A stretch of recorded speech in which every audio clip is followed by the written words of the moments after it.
అందరికీ నమస్తే. Welcome to Lavanya food diaries. ముందుగా అందరికీ వరలక్ష్మి వ్రత శుభాకాంక్షలు. నేను ఈరోజు మా ఇంట్లో వరలక్ష్మి వ్రతాన్ని చేసుకున్నాను. ఈ వ్రతాన్ని నేను ఎలా చేసుకున్నానో ఈ వీడియోలో మీతో షేర్ చేసుకోవాలనుకుంటున్నాను.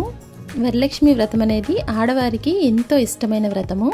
ఈ వ్రతాన్ని లక్ష్మీదేవిని పూజించి ఆయురారోగ్య సంపదలతో కూడిన జీవితాన్ని కోరుతూ చేస్తారు. నేను ఈ వ్రతం చేసుకోవడం కోసం ఎర్లీ మార్నింగ్ 4 o'clockకే లేచి ఫ్రెష్ అయిన తర్వాత ప్రసాదాలు మొదలుపెట్టాను. ప్రసాదాలు చేస్తూనే మధ్యలో వచ్చి గుమ్మానికి బొట్లు పెట్టుకున్నాను. ఇలా గుమ్మానికి బొట్లు ముగ్గులు పెట్టిన తర్వాత బయట కూడా కొంచెం ముగ్గు పెట్టుకున్నాను.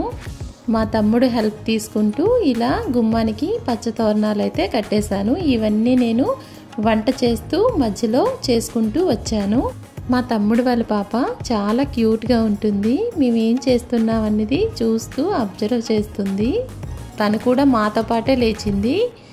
అమ్మవారికి 5 ప్రసాదాలు రెడీ చేసుకున్నానని చెప్పాను కదా. మా మమ్మీ హెల్ప్తో నేనైతే 5 ప్రసాదాలని చాలా ఈజీగా రెడీ చేసుకున్నాను. రెడీ చేసుకున్న తర్వాత నేను పూజకి రెడీ అయిపోయాను. ఇలా నేను ప్రసాదాలన్నీ చేసుకోవడానికి ఎంత టైం పట్టిందో నాకు పూజ అంతా అలంకరించుకోవడానికి కూడా అంతే టైం పట్టింది. ఈ వ్రతాన్ని మనం ఫోటో పెట్టైనా కలసం పెట్టైనా అమ్మవారిని డెకరేట్ చేసైనా ఎలా అయినా మనం అమ్మవారిని పూజించవచ్చు. కానీ భక్తి శ్రద్ధలతో చేయాలి అంతే. ఎలా చేసినా పర్వాలేదు. ఈ ఇయర్ శ్రావణ శుక్రవారాలు 5 శుక్రవారాలు వచ్చాయి. అందులో 3వ శుక్రవారం వరలక్ష్మి వ్రతం పడింది. నేను 3వ శుక్రవారమే వరలక్ష్మి వ్రతాన్ని చేసుకున్నాను. 3వ శుక్రవారం వ్రతాన్ని చేయడం కుదరని వాళ్ళు ఏ శుక్రవారమైనా వ్రతాన్ని చేసుకోవచ్చు. ఈ 4 శుక్రవారాల్లో ఎప్పుడైనా చేసుకోవచ్చు. నేను 3వ శుక్రవారమే వ్రతాన్ని కంప్లీట్ చేసుకున్నాను. మమ్మీ వాళ్ళు తమ్ముడు వాళ్ళు అందరూ వచ్చారు. నాకు పూజ చేసినప్పుడు చాలా హెల్ప్ చేశారు. ప్రసాదాలు రెడీ చేయడం, డెకరేషన్ చేయడం అవన్నీ చాలా హెల్ప్ చేశారు. ఇలా హెల్ప్ చేయడం వల్ల నా పూజ అన్నమాట తొందరగా రెడీ చేసుకున్నాను.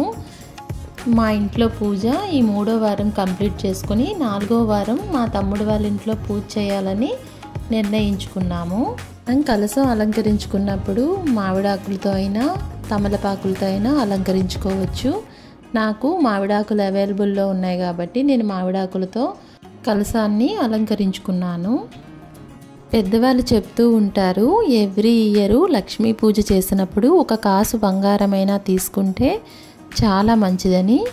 అలా అని వీలున్నంత వరకు తీసుకోవచ్చు, వీలు లేనప్పుడు లేదు, ప్రాబ్లం ఏం లేదు.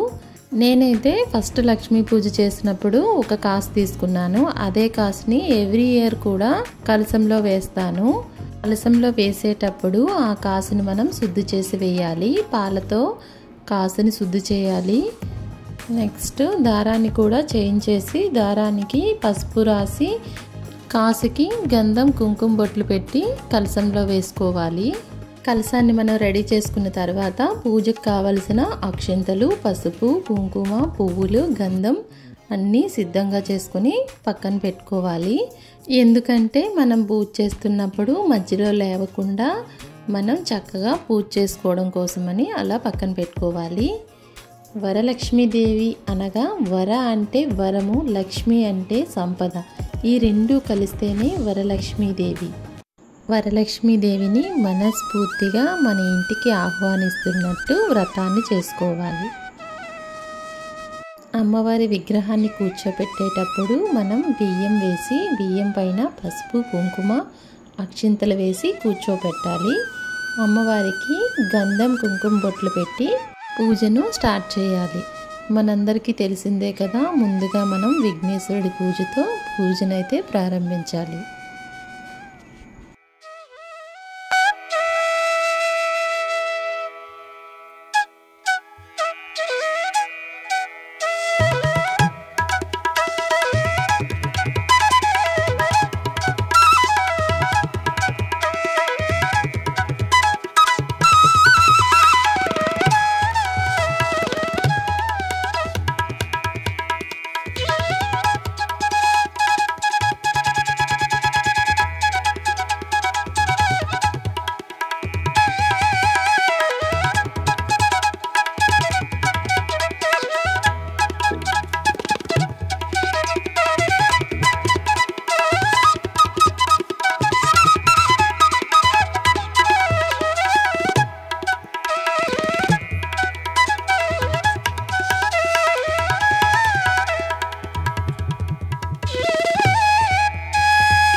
పూజ అంతా అయిపోయిన తర్వాత లాస్ట్లో అమ్మవారికి మంగళహారతులు ఇస్తూ పూజనైతే కంప్లీట్ చేసుకున్నాను.